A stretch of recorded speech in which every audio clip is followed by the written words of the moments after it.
Gold trusted gold buyers. మీరు తాకట్టు పెట్టిన బంగారాన్ని విడిపించి ఈ రోజు ఉన్న మార్కెట్ ధరకు కొనబడను.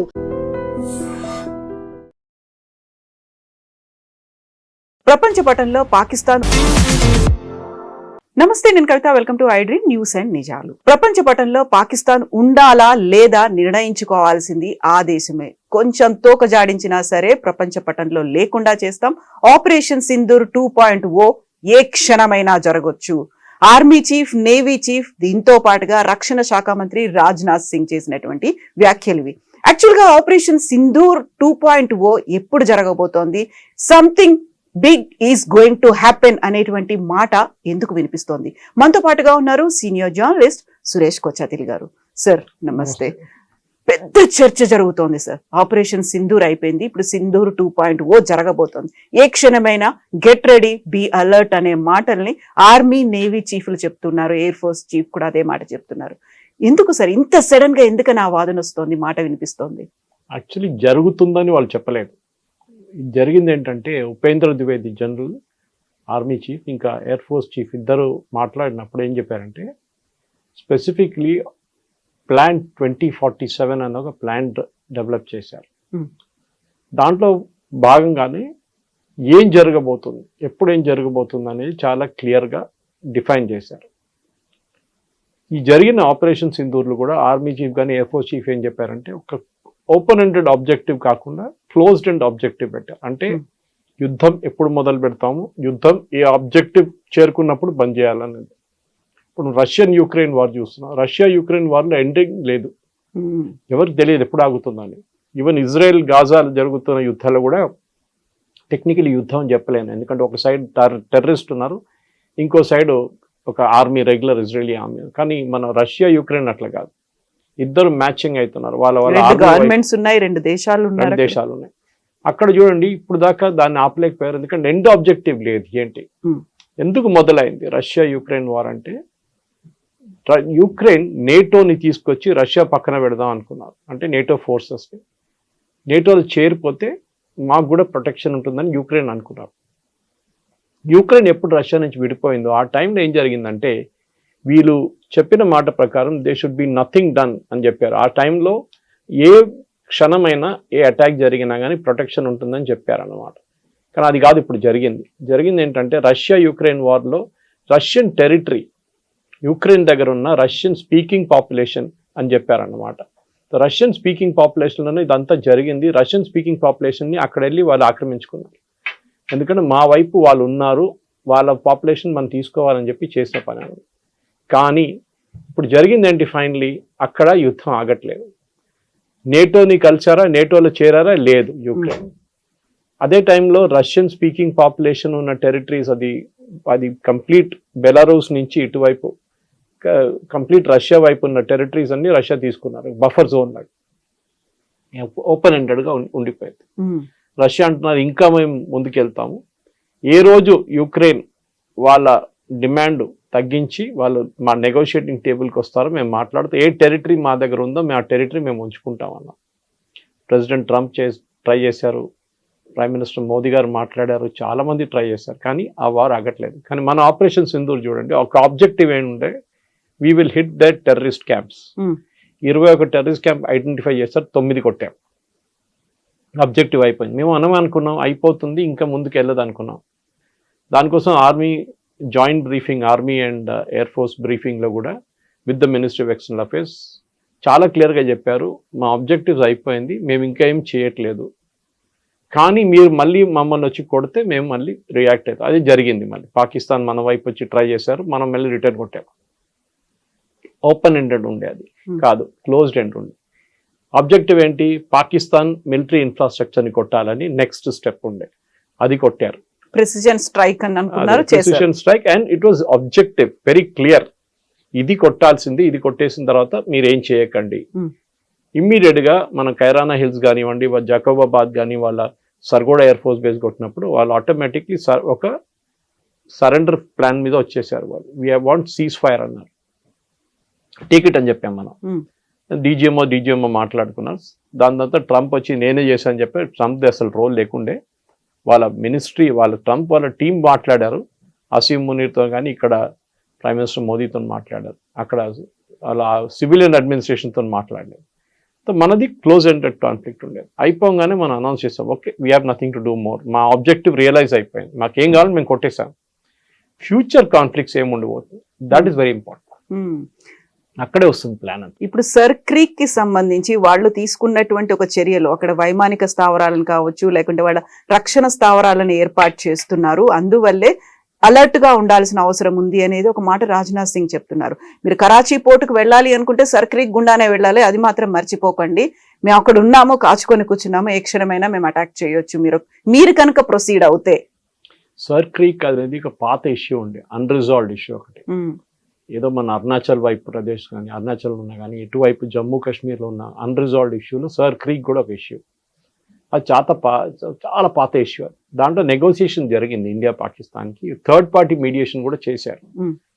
థర్డ్ పార్టీ మీడియేషన్లో మనం UN బాడీ లాగా ఒక బాడీ దగ్గర వెళ్ళి మాట్లాడినప్పుడు వాళ్ళేమన్నారంటే 70% భారతదేశం పెట్టుకుంటారు, and it's a very marshy area, అక్కడ మీకు 6 నెలలు నీళ్ళు ఉంటుంది, 6 నెలలు నీళ్ళు ఉండవు. So it's very very marshy kind of, అక్కడ మీరు బిల్డింగ్లు ఏం కట్టలేవు, అందులో హ్యాబిటాట్ కూడా ఏముండదు ఎక్కువ.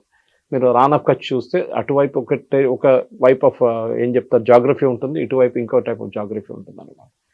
సో దాంట్లో 30% పాకిస్తాన్కి ఇచ్చామన్నారు. పాకిస్తాన్ అని మేము అగ్రీ చేయమన్నారు. మరి కొత్తగా 2-3 పోస్టులు తీసుకొచ్చి పెట్టారు. మనం ఏమన్నాం, సరే మీరు పోస్టులు పెట్టారు కదా, మీరు ఇంకా ఇక్కడ రండి, మీ వైపు నుంచి ఇక్కడికి వస్తే మేము చూపిస్తాం. రాజ్నాథ్ సింగ్ గారు చెప్పారు, గుర్తుపెట్టుకోండి 71లో అండ్ బిఫోర్ దాట్ ఆల్సో మేము లాహోర్ దాకా వచ్చాము, లాహోర్లో మేము ఉన్నాము, మేము లాహోర్లో ఆ రోజు ఉంచుకోవాలంటే ఉంచుకోలేము, కానీ ఇందిరాగాంధీ టుక్ a decision to pull the army back, and before that Nehru also once did that. అది తప్పు చేశారు వాళ్ళు. మన లాహోర్ ఉంచుకుంటే బాగుంటుండే మన దగ్గర, అది మొత్తం హాఫ్ ఆఫ్ పాకిస్తాన్ మన దగ్గర ఉంటుండే, కానీ అది హిస్టరీ. కానీ ఇప్పుడు ఫ్యూచర్ కాన్ఫ్లిక్ట్స్ ఏం జరగబోతుంది, ఒకటి టెక్నాలజీ ఉంటుంది చాలా మటుకు, ఆత్మనిర్భరత, ఎయిర్ ఫోర్స్కి కావాల్సింది ఎయిర్ క్రాఫ్ట్, డ్రోన్స్, ఇది చాలా పెద్ద ఒక క్వశ్చన్, ఆర్మీకి కూడా అంతే క్వశ్చన్. ఇంకోటి థియేటరైజేషన్ ఆఫ్ కమాండ్, ఒకటే కమాండ్ కింద అందరు పనిచేస్తారు, ఆర్మీ, నేవీ, ఎయిర్ ఫోర్స్ ఒకటే కమాండ్ కింద పనిచేస్తారు. ఇది కార్గిల్ వార్ నుంచి స్టార్ట్ అయిన ప్రాబ్లం అనమాట. కార్గిల్ వార్లో ఆర్మీ వాళ్ళు ఎయిర్ ఫోర్స్ సపోర్ట్ అడిగినప్పుడు వాళ్ళు మళ్ళీ తిరిగి వాళ్ళ కమాండ్కి వెళ్ళి వచ్చేదాకా గంట సేపు పట్టింది. నౌ ఇప్పుడు ఫ్యూచర్ కాన్ఫ్లిక్ట్స్ ఏంటంటే ఒకటే కమాండ్ ఉంటుంది, ఒక ఆర్మీ అయినా మొత్తం కంట్రోల్ చేస్తారు, లేకుంటే ఒక ఎయిర్ ఫోర్స్ అయినా అందరినీ కంట్రోల్ చేస్తారు సీనియర్ లెవెల్లో, చాలా సీనియర్ లెవెల్లో. అది ఆల్రెడీ మన అండమాన్స్లో స్టార్ట్ చేసేసాం. ట్రై సర్వీస్ కమాండ్ ఒకటి ఆల్రెడీ ఉంది అక్కడ. వి హావ్ స్మాల్ వే, ఇది జనరల్ బిపిన్ రావత్ మొదలుపెట్టిన కాన్సెప్ట్. ఇది ముందు ఒక మన పాత ఆర్మీ చీఫ్ ఒకరు ఉన్నారు, operation blue star, Krishnaswamy Sundarji అని చెప్పి, థింకింగ్ జనరల్ అంటారు ఆయన. అప్పుడు తీసుకొచ్చిన కాన్సెప్ట్ని తర్వాత బిపిన్ రావత్ వచ్చిన తర్వాత he became the CDS, and దాని తర్వాత ఆయన he became the overall head of the arm forces. అప్పుడు జరిగిన ఒక మెయిన్ కంబైన్డ్ డిఫెన్స్ సర్వీసెస్ హెడ్గా ఆయన చెప్పారు ఇది ఇంప్లిమెంట్ చేయాలి. కానీ దాంట్లో చాలా ఈగో ప్రాబ్లమ్స్ ఉన్నాయి. ఎయిర్ ఫోర్స్ వాళ్ళు పట్టించుకుంటారు ఆర్మీ వాళ్ళని, ఆర్మీ వాళ్ళు ఎయిర్ ఫోర్స్ వాళ్ళు పట్టించుకుంటారు, నేవీ అని అపాయింట్ చేస్తే వీరిద్దరు పట్టించుకోరు అని చెప్పి. ఎనీవే అది నడుస్తుంది, ఆ ప్లాన్ ఇస్ గోయింగ్ ఆన్. కానీ దానికన్నా ముందు టెక్నాలజీ వైజ్ మనం ఏం చేయబోతున్నాం చాలా పెద్ద క్వశ్చన్. దాంట్లో ఆత్మనిర్భరత ఒకటి ఉంటుంది, ఎందుకంటే ఇండిజనైజేషన్. ఇప్పుడు మన రఫాల్ తీసుకోండి, ఆల్రెడీ మన దగ్గర 3 స్క్వాడ్రన్లు ఉన్నాయి, ఇంకా 3 తెప్పిస్తున్నాం నేవీ కోసం. అది కాకుండా నెక్స్ట్ సెట్ ఆఫ్ 6 లేకుంటే 8 లేకుంటే 11 స్క్వాడ్రన్లు ఆర్డర్ చేయబోతున్నాం. కానీ రఫాల్ దగ్గర ఏం చెప్పారంటే, రఫాల్ కాదు వాళ్ళ పేరెంట్ కంపెనీ దగ్గర ఏం చెప్పారంటే, మీరు మొత్తం భారతదేశంలో తయారు చేయాలి, అట్లీస్ట్ 70% ఇండిజనైజేషన్ ఉండాలని చెప్పారు. డెస్సా అని వాళ్ళ పేరెంట్ కంపెనీ వాళ్ళకి చెప్పారు, వాళ్ళు అగ్రీ చేశారు. సో హైదరాబాద్లో ఇప్పుడు దానిది ఫస్ట్ స్టార్ట్ అయిపోయింది. ఏంటి, షెల్ తయారు చేస్తున్నారు టాటా వాళ్ళు, టాటా రఫాల్. సాఫ్రాన్ అని చెప్పి రఫాల్లో పెట్టి మెయిన్ ఇంజిన్ వాళ్ళ కంపెనీ కూడా హైదరాబాద్లో ఉంది, బెంగళూరులో ఉంది. సో మనం ఏం చేస్తున్నాం అంటే ఈ మొత్తం టెక్నాలజీని వీఆర్ బ్రింగింగ్ ఇట్ హోమ్. మనం ఖర్చు పెడుతున్న డబ్బుల్లో మన దగ్గరే 70% ఉండిపోవాలి, మన కంపెనీలకే బిజినెస్ రావాలి, మన దేశంలోనే యంగ్స్టర్స్కి ఛాన్స్ రావాలన్న. ఇది టెక్నాలజీ వైపు ఉంటే, నెక్స్ట్ వైపు ఏంటంటే పొలిటికల్ డిసిషన్ మేకింగ్లో చాలా మటుకు మోదీ గారు ఈసారి ఫ్రీ హ్యాండ్ ఇచ్చారు ఆర్మీ, నేవీ, ఎయిర్ ఫోర్స్కి. మీరు ఆబ్జెక్టివ్ ఇది, మీరు డిసైడ్ చేయండి ఎట్లా చేయాలి, ఏ టైం చేయాలి, ఎప్పుడు చేయాలని మీరు డిసైడ్ చేయాలి. దానికోసం పెహల్గాం జరగాలని చాలా మంది అడిగారు, ఏంటి మోదీ గారు ఏం చేయట్లేదు, 5 రోజులు అయింది, 10 రోజులు అయింది, ఏం చేయట్లేదు అని. అంతా ప్లానింగ్ చేయాల్సి వస్తుంది, ఏదో వెళ్ళి కొట్టడం కాదు. యూ నీడ్ అబ్సల్యూట్ ఇంటెలిజెన్స్, ఏం జరగబోతుంది, ఎక్కడ ఉంది అని. సో అదే జరిగింది. And what your seen is a result మనం చూసాం ఆపరేషన్ సింధూర్ది. చాలా ప్రిసైజ్గా కొట్టాం మనం అది. నెక్స్ట్ ఫ్యూచర్ వార్స్లో 2047 ప్లాన్ ప్రకారం అది కూడా షార్ట్ వార్స్ ఉంటుంది, చిన్న చిన్న బర్స్ట్లో 3 రోజులు 4 రోజులు ఉంటుంది అని క్యాల్కులేట్ చేస్తున్నారు. ఎందుకంటే దానికన్నా ఎక్కువ పాకిస్తాన్ డ్రాగ్ చేయలేరు. పాకిస్తాన్ ఒక యుద్ధం చాలా రోజులు నడిపేయలేరు. మనం బంగ్లాదేశ్ వైపు చూసాం, ఈస్ట్ పాకిస్తాన్లో కాకుండా మనం 65లో చూసాం, 68 చూసాం. So we seen different. పాకిస్తాన్తో జరిగిన చాలా మటుకు వార్ 71లో కూడా వాళ్ళ దగ్గర స్టేయింగ్ కెపాసిటీ లేదు ఎక్కువ. చిన్న దేశం, చిన్నదంటే ప్రతి బిగ్, బట్ వాళ్ళ దగ్గర స్టేయింగ్ కెపాసిటీ లేదు. సరే యూఎస్ నుంచి ఆయుధాలు తీసుకుంటే ఆయుధాలు తీసుకోవచ్చు, బండి కొనొచ్చు, డ్రైవింగ్ చేయాలి కదా ఎవరైనా, అది ప్రాబ్లం అని అయిపోయింది. చైనీస్ దగ్గర నుంచి ఎయిర్క్రాఫ్ట్ తీసుకున్నారు, అది ఇప్పుడు బాగా పనిచేయట్లేదు, దాని ఇంజిన్స్ పోయింది అంటున్నారు. రష్యా దగ్గర నుంచి ఇంజిన్ తీసుకున్నా అని చెప్పి నిన్న ఒక కథ పెట్టారు Jayaram Ramesh, it turned out to be fake. So వాళ్ళ దగ్గర బేసిక్ ప్రాబ్లం ఏంటంటే ఇప్పుడు ఇరాన్ని ట్యాకిల్ చేయడానికి యుఎస్ పాకిస్తాన్ని వాడుకుంటున్నారు. ఇప్పుడు చూడు, నిన్న కూడా ఇజ్రాయెల్ మాట్లాడారని చెప్పి షబాజ్ షరీఫ్ క్లెయిమ్ చేస్తున్నారు. ఇదే ఇజ్రాయెల్ని తిట్టిన మనిషి షబాజ్ షరీఫ్. గాజాలు అది నడుస్తుంది, ఇది నడుస్తుంది. ఎందుకంటే ఇజ్రాయెల్కి ఇరాన్ని కొట్టాలి, వాళ్ళ ఏం అది.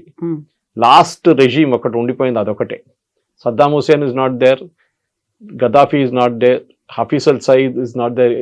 ఇక్కడ మన సిరియాలో ఎవరు లేరు, అందరు ఖాళీ చేసేసారు వాళ్ళ దుకాణం. మిగిలిపోయింది ఒకటే ఇరాన్. ఇరాన్ మీద దాడి చేస్తే వాళ్ళ నెక్సస్ వీవిల్ ఫినిష్ అయిపోతుంది. ఆల్రెడీ హెజ్బుల్లా ఫినిష్ చేసేస్తారు, హమాస్ని ఫినిష్ చేసేస్తారు, మిగిలింది హూతీలు ఒకటే, వాళ్ళని కూడా కంట్రోల్ చేసుకోవాలి. సో భారతదేశం వైపు నుంచి మన స్ట్రాటజీ ఏంటంటే టెక్నాలజీ వైజ్ మనం రెడీ ఉండాలి. ఇంకోటి, వార్ అనేది క్విక్ రియాక్షన్ టైం ఉండాలి. అంటే మనం ప్లాన్ చేసి మనకు 10 రోజులు 20 రోజులు దొరకపోవచ్చు ఫ్యూచర్లో. మనం ఇప్పుడు కొట్టారనుకోండి పాకిస్తాన్ ఇవాళ రాత్రి, మనం ఎట్లా డిఫెండ్ చేస్తాం మనం చూసాం, చాలా బాగా డిఫెండ్ చేసాం మనం. వాళ్ళ వైపు నుంచి వచ్చిన డ్రోన్లు కానీ మిసైల్ అన్ని ట్యాకిల్ చేసాం మనం. నెక్స్ట్ వాళ్ళు అది వాడరు, ది ఆల్రెడీ ఎక్స్పీరియన్స్డ్, వాళ్ళు తెలిసిపోయింది మనం ఎట్లా బ్లాక్ చేస్తున్నాం. అంటే వాళ్ళు కొత్త టెక్నాలజీ వాడతారు. ఇప్పుడు యూఎస్ వాళ్ళకి టెక్నాలజీ ఇస్తున్నారంట, చైనా నుంచి తీసుకుంటున్నారు, కానీ చైనా యూఎస్ ఇద్దరు కలిసి వాడరు టెక్నాలజీ, ఏదో ఒకటే వాడతారు వాళ్ళు. మన వైపు నుంచి కూడా వీ షుడ్ బి రెడీ, కానీ దాన్ని అడ్వర్టైజ్ చేయక్కర్లేదు. మేము ఇది చేస్తున్నాం అది చేస్తున్నాం అని చెప్పి చేయాల్సింది క్వైట్గా చేసి that we should be prepared. అదే చెప్పారు ఆర్మీ చీఫ్ కూడా చెప్పారు, that future war will be stronger. Pakistan ఇంకా కొత్తది ఏదైనా సర్కస్లు ట్రై చేస్తే దెబ్బ చాలా సీరియస్గా ఉంటుంది. పాకిస్తానే ఉండకుండా పోతుంది అనమాట. Pakistan will cease to exist. అంటే ఒక న్యూక్లియర్ వార్ అని చెప్పట్లేదు, కానీ Pakistan will cease to exist అంటే మొత్తం వాళ్ళ కంప్లీట్గా ధ్వంసం చేసేస్తారు. ఇప్పుడు చూసింది ఒక సినిమా ట్రైలర్ లాగా అనమాట. సరిగ్గా సినిమా ఇంకా వస్తుంది, చాలా డిస్టెన్స్ ఉంది, సినిమా ఒకటి వస్తుంది. So at the same time ఇప్పుడు మన దగ్గర కూడా డిఫెన్స్ సిస్టమ్కి సంబంధించి మనం తీసుకోవాల్సినటువంటి యుద్ధ విమానాలు కావచ్చు, లేకుంటే ఫైటర్ జెట్లు, రాఫెల్లు, వీటన్నిటికీ మన దగ్గర కొనుగోలు అనేది, అంటే లైక్ మనం కొనుక్కోవాలి అనుకున్నప్పుడు కెపాసిటీ తగ్గిపోతోందని ఈ మధ్యన వస్తున్నటువంటి వార్తలు కూడా F-16లు తీసుకోవాలా, లేకుంటే S-47లు 56లు తీసుకోవాలా, వీటితో పాటుగా ఎక్కడి నుంచి తీసుకోవాలి, ఒక క్రైసిస్ అనేది కనిపిస్తుంది. కాబట్టి చైనా ఈజ్ కమింగ్ ఫార్వర్డ్, మేము అమ్ముతాము మీరు తీసుకోండి, 5 ఏళ్లలో మేము 5 ఇస్తాము అనే వార్తలు, ఇవన్నీ కూడా యాక్చువల్గా ఏది ఎంత రిలయబుల్గా ఉంది సార్? ఫైటర్ ఎయిర్ క్రాఫ్ట్ అనేది నేను కొంత ఎయిర్ ఫోర్స్ వాళ్ళ దగ్గర మాట్లాడాను దీని గురించి ఆఫ్టర్ ఆపరేషన్ సింధూర్. డ్రోన్ చూడండి, ఇప్పుడు మన యుక్రెయిన్ రష్యా వార్లో డ్రోన్స్ ఎక్కువ వాడుతున్నారు, ఫైటర్ ఎయిర్ క్రాఫ్ట్ చాలా తక్కువ. ఒక $20,000 డ్రోన్ ఒక 1.8 మిలియన్ ఒక మిసైల్ని కొట్టుపడేస్తుంది. అట్లనే ఎయిర్ క్రాఫ్ట్ కూడా తక్కువేం కాదు, ఒక F-35 $100 million అంటారు దానికి. అంత ఎక్స్పెన్సివ్ ఎయిర్ క్రాఫ్ట్ మెయింటైన్ చేయాలన్నా వద్దా అనేది మనకు పెద్ద క్వశ్చన్. నెక్స్ట్ మనకు కూడా మన వైపు నుంచి యాక్మా కానీ దానికన్నా ముందు తేజస్ 1 and 2కి మనం చాలా మటుకు డిలేస్ అయింది మన దగ్గర, DRDO వైపు నుంచి, HAL వైపు నుంచి. అది ఎయిర్ ఫోర్స్ చీఫ్ చాలా క్లియర్గా చెప్పారు, వాళ్ళకి చెప్పిన డెడ్ లైన్ వాళ్ళు మీట్ చేయట్లేదు. సో వాళ్ళు డెడ్ లైన్ మీట్ చేయకపోతే ఏం చేయాలి? వాళ్ళ మెయిన్ ప్రాబ్లం ఏముంటుంటే ఇంజిన్ గురించి. ముందు మనం GE దగ్గర నుంచి ఇంజిన్ తీసుకుందాం అనుకున్నాం from US for the basic air craft training, అది జరగలేదు. దాని తర్వాత అప్పుడు దాకా తేజస్లో కొత్త ఇంజిన్ తీసుకొచ్చాం, దాని తర్వాత ఫ్రెంచ్ వాళ్ళు ఆఫర్ చేశారు ఇప్పుడు. దాని తర్వాత ఎక్మా ఉంది, నెక్స్ట్ జనరేషన్ 4.5 సిస్టమ్ ఒకటి ఉంది, జనరేషన్ ఫైటర్, దానికి కావాల్సిన ఇంజిన్. మిగతా అన్ని మనం ఏవియానిక్స్ దాకా షెల్ అన్ని తయారు చేసుకుంటాం. Engines are very very crucial. ఇది ఎట్లయిపోతుందంటే మనం కార్ షోరూమ్కి వెళ్ళిన తర్వాత వాడు కార్ చూపించి ఇది 5 లక్షల కార్ అంటాడు, మీరు చాలా హ్యాపీ అయిపోతారు, ఇంత తక్కువ నా కార్ వస్తుంది, దాంట్లో అంటాడు ఇంజిన్ లేదంటాడు, మళ్ళీ ఇంజిన్ పెడితే ఇంత అవుతా అంటాడు. So air craft is like that. Fighter air craft కొనేటప్పుడు మనకి ఏం కావాలో అది అడుగుతారు వాళ్ళు. మీ వైపు నుంచి ఎక్కడెక్కడ ఆపరేట్ చేయాలి, డెసర్ట్ ఆఫ్ రాజస్థాన్, లద్దాఖ్లో -40 degrees, లేకుంటే అరుణాచల్ ప్రదేశ్లో ఉన్న వర్షాల్లో ఎక్కడ యూజ్ చేస్తారు ఎయిర్ క్రాఫ్ట్. ఎందుకంటే తీసుకున్న 3-4 స్క్వాడ్రన్ తీసుకుంటాం కదా, ఒక స్క్వాడ్రన్ అంటే 14 నుంచి 16 ఎయిర్క్రాఫ్ట్. సో దాని ఇంజిన్ డెవలప్ చేయాల్సి వస్తుంది. ఇంజిన్ ఈచ్ ఎయిర్క్రాఫ్ట్కి ఒక్కొక్కసారి కొంటున్నప్పుడు డిఫరెంట్ ఇంజిన్స్ ఉంటుంది. ఇప్పుడు రష్యా దగ్గర తీసుకున్నప్పుడు రష్యా వాళ్ళు దాంతో సర్వీస్ ఇస్తారు మనకి, we will take care of the aircraft. The US problem ఏంటంటే ఇట్లానే బ్లాక్మెయిల్ చేస్తారు. దీనికన్నా ముందు కూడా మనం న్యూక్లియర్ బ్లాస్ట్ చేసినప్పుడు పోఖ్రాన్లో మొత్తం బ్యాన్ చేసి పడేస్తారు వాళ్ళు. ఆలోచించండి, మీరు కొత్త కొత్త ఎయిర్క్రాఫ్ట్ తీసుకుంటారు, F-35 తీసుకుందాం అనుకున్నా, తీసుకోరు, అది ప్రసక్తే రాదు. తీసుకుంటే కూడా దాని స్పేర్ పార్ట్స్ రేపు ఆపేసి ఏం చేస్తారు మీరు? It become junk. బ్లాక్మెయిల్ చేసిన యూఎస్ ఇస్ ఎక్స్పర్ట్స్. మనం ఏం చేయాలంటే కొంటున్నప్పుడు instead of buying wholesale Russia దగ్గర నుంచి, లేకుంటే ఫ్రాన్స్ దగ్గర నుంచి, లేకుంటే యూఎస్ దగ్గర నుంచి కొనే బదులు mix and match of aircraft కొనాల్సి వస్తుంది. F-16 ఇస్ వెరీ పాత టెక్నాలజీ, అది F-16 పోయింది కంప్లీట్గా. We have to take new technology. 5th generation ఫైటర్కి వచ్చేసాం, 3rd జనరేషన్ కాదు ఇప్పుడు మనకు కావాల్సింది. సో 5th జనరేషన్ ఎయిర్క్రాఫ్ట్లో మనం కూడా యాక్మా అని చెప్పి తయారు చేస్తున్నాం ఒకటి కొత్త టెక్నాలజీతో. బహుశా 2040 దాకా రెడీ అయిపోతుంది. దానికన్నా ముందు 2035 ఇంకో సెట్ ఎయిర్క్రాఫ్ట్ రావాల్సింది. తేజస్ 2 ఏమో 2013 ఎండి దాకా డెలివర్ అంటున్నాం. చాలా పెద్ద ప్లాన్ ఉంది. ఈ ప్లాన్లో అంతా మనం తయారై పాకిస్తాన్, మనకు ప్రిన్సిపల్ ఎనిమీ పాకిస్తాన్. చైనా కూడా ఉన్నారు, కానీ చైనా ఇండియా అంటే ఒక 1-to-1 ఫైట్ అయితే మన ఈక్వల్ ఫైట్లో ఉంటాం. చైనా కూడా చాలా మంచి టెక్నాలజీ ఉంది వాళ్ళ దగ్గర, వాళ్ళ పాత సిస్టమ్ లాగా కాదు. They have developed real good technology. సరే వాళ్ళ రాడార్ పనిచేయట్లేదు ఈసారి, అది మనం కొట్టాము, అదంతా జరిగింది. కానీ చైనాకి కావాల్సింది, చైనా పాకిస్తాన్కి ఇచ్చింది 3rd రేట్ ఇచ్చారు, సెకండ్ హ్యాండ్ స్టఫ్ ఇచ్చారు, మంచి మిషన్స్ ఏమి ఇవ్వలేదు వాళ్ళు. కానీ ఫ్యూచర్ వార్లో చెప్పలేము.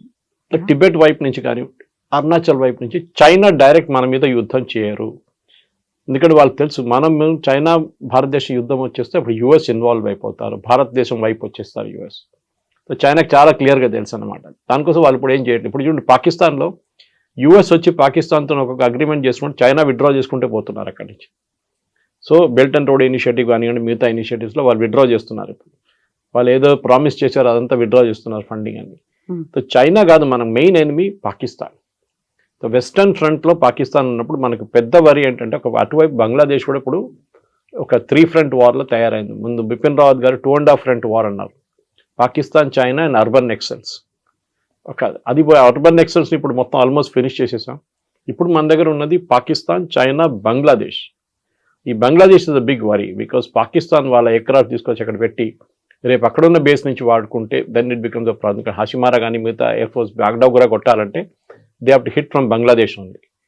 సో అది లేకుంటే మొత్తం ఓవర్ఫ్లై చేసి రాలేరు వాళ్ళు. సో మెయిన్గా ఏంటంటే స్ట్రాటజీ వైజ్ కమాండర్స్ కాన్ఫరెన్స్లో కూడా అదే డిసైడ్ చేశారు. ఫ్యూచర్ వార్ఫేర్ అనేది పాత వార్ఫేర్ లాగా కాదు. పెద్ద పెద్ద ట్యాంకులు, ఒక 400 మంది పరిగెత్తుకుంటూ పోతున్నారు, లేకుంటే వేలాది మంది పరిగెత్తుకుంటూ పోతున్నారు, తుపాకీలు తీసుకొని, అది తీసుకొని, ఇది తీసుకొని. Doesn't work like that. Modern వార్ఫేర్లో మీరు ఇప్పుడు రష్యా యుక్రెయిన్ వార్ చూడండి, ఎక్కువ సోల్జర్స్ కనిపించారు, చాలా మంది చనిపోయారు, 1,00,000 మంది ఇటువైపు అటువైపు చనిపోయారు. సో దే హ్యావ్ రియలైజ్ అదే అక్కర్లేదు, ఎక్కడో కూర్చొని ఒక డ్రోన్ కొడితే అది అక్కడ వెళ్ళి పడిపోతుంది, దాన్ని డ్యామేజ్ చేయాల్సింది చేసేస్తుంది. And we have seen that nuclear command ఎయిర్క్రాఫ్ట్ని కొట్టారు యుక్రెయిన్. రష్యా టెరిటరీలో 3,000 కిలోమీటర్లు నడిపించుకుంటూ పోయి బండి తీసుకెళ్ళి తెలియకుండా అక్కడి నుంచి వాళ్ళు రిమోట్లీ లాంచ్ చేశారు డ్రోన్స్. చాలా డ్యామేజ్ జరిగింది రష్యాకి. సో ఫ్యూచర్ ఆఫ్ వార్ఫేర్ అనేది పాకిస్తాన్తో జరిగితే, పాకిస్తాన్ మనం ఎప్పుడు never under estimate your enemy అంటారు, చాణక్య కూడా అదే అన్నారు, నెవర్ అండర్ ఎస్టిమేట్. పాకిస్తాన్లో ఏముండదు అది కాదు, వాళ్ళు ఎక్కడి నుంచో తెచ్చుకుంటారు, ఏదైనా అడుక్కొని తెచ్చుకుంటారు వాళ్ళు. Turkey is a big problem. మనం టర్కీని ఎప్పుడు మనం సీరియస్గా తీసుకుంటలేము. డ్రోన్ టెక్నాలజీలో Turkey is really good. North Korea వైపు నుంచి మిసైల్స్ తెచ్చుకుంటారు వీళ్ళు. సో మనం ఎప్పుడైనా పాకిస్తాన్తో డీల్ చేస్తున్నప్పుడు మనం వాళ్ళ మీద కంప్లీట్ 100% నిఘా ఉండాల్సింది. మనకి వాళ్ళు ఏం చేయబోతున్నారు, ఎప్పుడు ఏం చేస్తున్నారు అని చాలా క్లారిటీ ఉండాలి. దానికోసం ఈ డాక్టరీని తయారు చేసినప్పుడు 2047 ప్రాజెక్ట్లో we will deal with Pakistan. కానీ మన మీద నెక్స్ట్ టైం ఇట్లాంటి ఏమైనా దాడి చేస్తే దానికి ఫస్ట్ పెహల్గాం జరగాలి కదా. పెహల్గాం జరుగుతున్నా మనం చెప్పాం, ఆపరేషన్ సింధూర్ పాస్ట్లో ఉంది, ఆపలేదు. So we can pass button మళ్ళీ ప్రెస్ చేస్తే మళ్ళీ పాట మొదలవుతుంది. So that is what Pakistan చాలా క్లియర్గా తెలుసు అనమాట. టెర్రరిస్ట్ అటాక్ నడుస్తుంటుంది జమ్మూ కాశ్మీర్లో, అది it's a part and parcel of life. కానీ మన సివిలియన్స్ మీద మీరు దాడి చేస్తే then operation Sindoor 2.0 will start. మనం ఈ చెప్పిన దాని ప్రకారం షార్ట్ అండ్ స్వీట్ వార్ ఉంటుంది. అది ఒకటే దాంట్లో కొట్టేసి 2 రోజుల తర్వాత చేతులన్నీ దులిపేసి మనం వచ్చేస్తాం, అయిపోతుంది, కథం అయిపోయింది. ఎగ్జాక్ట్లీ. సో ఇదే మాటని వాయుసేన చీఫ్ అమర్ప్రీత్ కూడా అదే మాట చెప్తున్నారు. లాంగెస్ట్ కిల్ చేసాము ఇప్పటిదాకా జరగనంత 300 కిలోమీటర్స్ ముందుకు చొచ్చుకొని పోయి చేశాము. గతంలో చూపించినటువంటి సహనం సంయమనం అనేది ఇప్పుడు మాకు కనిపించదు. మీరు ఎలా ఉంటారో అంతకు మించి మేము యాక్ట్ చేయబోతున్నాము అనుకున్నప్పుడు సైలెంట్ గా అయితే ఉంటుందంటారా? లైక్ పాకిస్తాన్ ఇప్పుడు ఒక వార్నింగ్ అయితే మనం ఇచ్చాం, మీరు ఏదో చేయబోతున్నారు మేము వార్నింగ్ ఇస్తున్నాము అనేది, సైలెంట్ గా ఉంటుందా? వాళ్ళు ఏదో చేయబోస్తారు అనేది అలా పాకిస్తాన్ ఆలోచన స్ట్రాటజీ ఉంటుందంటారా ఇప్పటిదాకా చూస్తే? పాకిస్తాన్ ఒక ఫెయిల్డ్ నేషన్ అండి. Economically failed, militarily failed. ఎన్ని యుద్ధాలు ఓడిపోయారు భారతదేశంతో. 71 వాజ్ అల్టిమేట్ హ్యూమిలియేషన్. ఢాకాలో సరెండర్ చేయాల్సి వచ్చింది. బాకీ పెట్టి general Niazi had to surrender. That అంతకన్నా పెద్ద ఇన్సల్ట్ ఒక ఆర్మీ, ఒక సోల్జర్కి కానీ ఒక జనరల్కి ఎప్పుడు ఉండదు సరెండర్ చేయడం అనేది. పాకిస్తాన్ మన మీద దాడి చేయడం కన్నా ఎక్కువ వాళ్ళ దగ్గర ఇప్పుడున్న ఫారిన్ ఎక్స్చేంజ్ రిజర్వ్ చూస్తే డబ్బులు అస్సలు లేదు. కానీ యూఎస్ ఇప్పుడు సహాయం చేస్తున్నారు. ఎందుకు? ఒకటి, ట్రంప్ వాళ్ళ ఫ్యామిలీని హెల్ప్ చేశారు. వాళ్ళ క్రిప్టో కరెన్సీ వాళ్ళ డీల్స్లో వాళ్ళ కొడుకు చేస్తున్న బిజినెస్ని వాళ్ళు నడిపిస్తున్నారు. పాకిస్తాన్ చాలా మటుకు పాకిస్తాన్ జనరల్స్ డబ్బులు పెట్టారు దాంట్లో. అది కాకుండా సెకండ్ థింగ్ ఇది వాళ్ళ రేర్ ఎర్త్స్. అది బలూచిస్తాన్ కానివ్వండి, ఖైబర్ పఖ్తూన్ ఏరియాలో రేర్ ఎర్త్స్ చాలా, టంగ్స్టన్ కానీ పెలేడియం కానీ చాలా మటుకు రేర్ ఎర్త్స్ ఉంది అక్కడ. ఇదంతా క్వార్ట్స్, ఇదంతా తీయాలంటే అమెరికన్ టెక్నాలజీ కావాల్సి వస్తుంది. పాకిస్తాన్ దగ్గర లేదు. సో పాకిస్తాన్ ఇచ్చేశారు. ఆలోచించండి, వైట్ హౌస్కి ఒక డబ్బా తీసుకెళ్లారు వాళ్ళు, స్వీట్ డబ్బా లాగా డబ్బా తీసుకెళ్ళి ఓపెన్ చేసి జనరల్ మునీర్ ఇస్ షోయింగ్ ఇది మా దగ్గర ఇదన్నీ ఉన్నాయండి, అక్కడ ఇన్ని రకాలు ఉన్నాయి, మీరు వచ్చి తీసుకోండి అని చెప్పి, మాకు ఇంత డబ్బులు ఇచ్చేసేయండి, మీరు తీసుకెళ్ళిపోండి అని. ఆ డబ్బుల్లో 30% ఆర్మీ వాళ్ళకి వెళ్ళిపోతుంది. వాళ్ళు లండన్లో ఇల్లు కొనుక్కుంటారు, వాళ్ళ పిల్లల ఎడ్యుకేషన్ సెటిల్ అయిపోతారు అందరూ. పాకిస్తాన్ ఆర్మీ వాళ్ళు అందరూ రిటైర్ అయినాక సెటిల్ ఇన్ లండన్, వాళ్ళ ఒక పెద్ద బంగ్లా తీసుకుంటారు, అక్కడ సెటిల్ అయిపోతారు వాళ్ళు. కానీ భారతదేశం మీద చేయబోయే దాడిలో ఇక్కడ ప్రాబ్లం ఎక్కడ వస్తుందంటే, రేపు బలూచిస్తాన్ ఇప్పుడు దాకా Baloch army was upper hand, liberation army. ఇప్పుడు యూఎస్ ఏం చేశారు, అక్కడ వాళ్ళకి తవ్వాలని చెప్పేసి వాళ్ళని టెర్రరిస్ట్ గ్రూప్గా డిక్లేర్ చేశారు. సేమ్ విత్ ఖైబర్ పఖ్తూన్ వాళ్ళ మొన్న బాంబింగ్ చేశారు. పాకిస్తాన్ ఎయిర్ ఫోర్స్ వాళ్ళ సివిలియన్స్ మీదే బాంబింగ్ చేశారు. ఈ రెండు ఐసోలేటెడ్ ఇన్సిడెంట్గా చూడకుండా మనం చూస్తే క్లియర్గా పాకిస్తాన్ ఇప్పుడు యుఎస్తో కలిసి వాళ్ళ యుఎస్కి కావాల్సిన ఏం కావాలని ఇచ్చేస్తున్నారు, మమ్మల్ని కాపాడుకోండి అని చెప్పేసి. సో రేపు యుద్ధం జరగడానికి ప్రసక్తి లేదు. ఎందుకంటే అమెరికా ఉన్నప్పుడు దాకా మనం ఏం చేయం అక్కడ. అమెరికా కూడా సెల్ఫిష్ ఇంట్రెస్ట్ ఉంటుంది. మేము ఉన్నదాకా మీరు ఇద్దరు కొట్లాడకండి, మేము కూడా పాకిస్తాన్ దగ్గర చెప్తాం ఏం చేయకండి అని చెప్పి.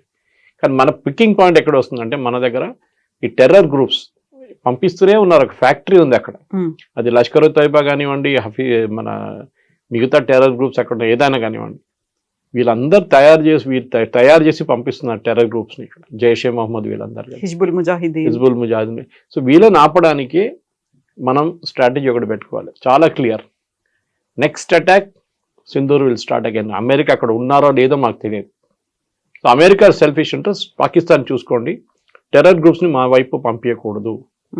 ఎందుకంటే వీళ్ళు మళ్ళీ అంటున్నారు మేము కొత్త బిల్డింగ్లు కడతాము, మేము పెద్ద పెద్ద బిల్డింగ్లు కడతాము, మీరు బాంబ్ చేసినాకన్నా పెద్ద బిల్డింగ్లు కడతా అంటున్నారు టెర్రర్ గ్రూప్స్. కట్టండి, నో ప్రాబ్లం.